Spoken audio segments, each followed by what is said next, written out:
Not only does harness racing attract people of all ages and all walks of life, but it's a sport that you can be active in even if you have a full-time profession already keeping you plenty busy.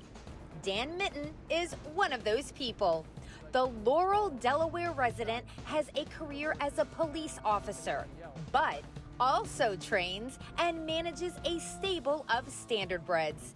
And it goes without saying, that makes for one busy guy. Well, I get home 7 o'clock in the morning. I work midnight shift. So when I get home, I come over and feed and go home and get a few hours of sleep. My oldest son, Joseph, helps me jog. So he gets off of school at 1 o'clock. So I'll pick him up at between 1 and 1:15, and we'll come over here and get the horses jogged. Wow, now that's a packed schedule. It may seem like a lot to manage, but thankfully, Dan is able to get it all done, thanks to those closest to him.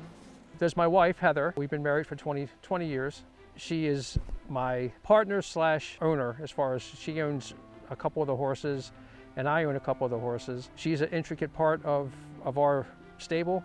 And then there's Joseph, who does most of my jogging and training. And Christopher, he's my stepson.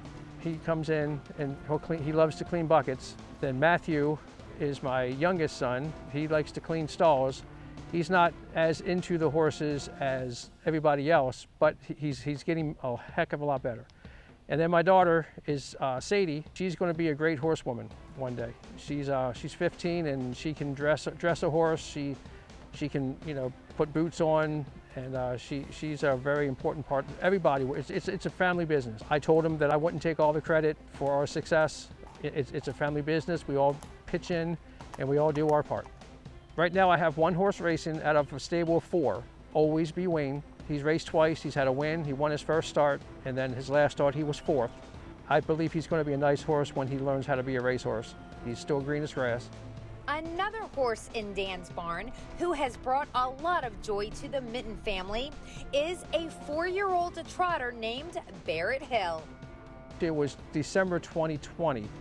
My wife and I were looking to buy a horse, and during COVID, she's a school teacher, so they were doing everything at home. So I found a horse that I wanted to buy or bid on gate, and my wife kept shooing me away. Go away, I don't have time. So I was like, well, I'm gonna bid on this horse. And I bid on him one time, and it was Barrett Hill. And I bought him for $6,200, and probably the best purchase I've ever purchased. Come on, Teddy Bear! Come on, Teddy! He's not come back as good a 4-year-old as we hoped he would have, but we found out what his problem is. He had a bad foot. And we believe that he had a bad foot the entire time that we've owned him. He's slowly but surely getting over that, and hopefully he'll be ready for Dover. Last year he made just over $40,000, and for some people that's not a lot in this business, but for me that's a tremendous amount. That's the most I've ever made in a year. He's a nice looking horse, nice build, nice gait on him. He's my number 1 right now. You may be wondering, how did Dan even get interested in the standardbred racing business? Well, we were wondering the same thing. I got into harness racing based off of a family tragedy. My grandmother's son passed away suddenly. Her and my grandfather were at Ocean Downs, and she said she wanted a horse. So they went down and talked to the judges, and they put him in contact with Jim King Sr., who was my grandmother's first trainer, and they claimed a horse named High Point Mike. And shortly thereafter, they claimed a horse named Pride and Angel. And then I came down. I was living in Harford County, Maryland at the time, and I would come down for 2 weeks in the summer to Ocean City. I went over to the track with my grandparents to see the horses, fell in love, and never went home. Yes, it is so easy to fall in love with these animals. And Dan also explained some of the reasons he continues to love the sport itself. The challenge, the unexpectancy of where you're going to finish, the camaraderie that I have with the other trainers and drivers and owners.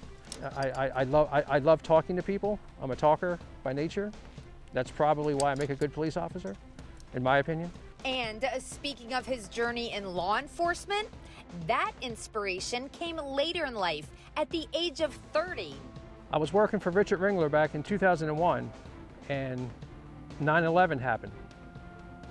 And right after 9/11, previously I had tried to get into the military, the Marine Corps, and they wouldn't take me because of being flat-footed. So when 9/11 happened, I felt that I could give back to my community by being a police officer, so I applied to the Ocean Pines Police Department and I was hired. Over the past 20 years of being a police officer, there are a lot of interesting stories. However, right now, my main goal is to help people, assist them with any criminal activity that's happened to them, or if a person's lost, I love helping to give directions, and that's just the kind of police officer that I am. It's a passion. It's something that a person shouldn't get into just to get into it for a paycheck. If you want to get into law enforcement, you get into it for the passion, not the money, because you're not going to become rich in law enforcement. Dan has earned several awards for his hard work and dedication as a police officer. And when it comes to his stable of horses, he's got just as much drive.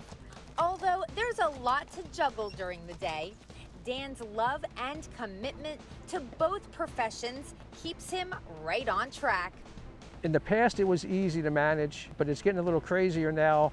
I've got more horses, got 2 that are ready to qualify in the next couple of weeks. Basically, I have Wednesday night off and Thursday off. Friday through Tuesday, I work. So it's going to be crazy this fall, going to Dover. I juggle it with a little bit of sleep. But I enjoy both. I have, my passion is in both law enforcement and in harness racing. So, you know, I don't want to give one up and not give and for the other. I did retire from Ocean Pines Police back in April of 2021, and then 8 months later I was back on the force. So that shows you how much passion I have for law enforcement, but I also have passion for harness racing.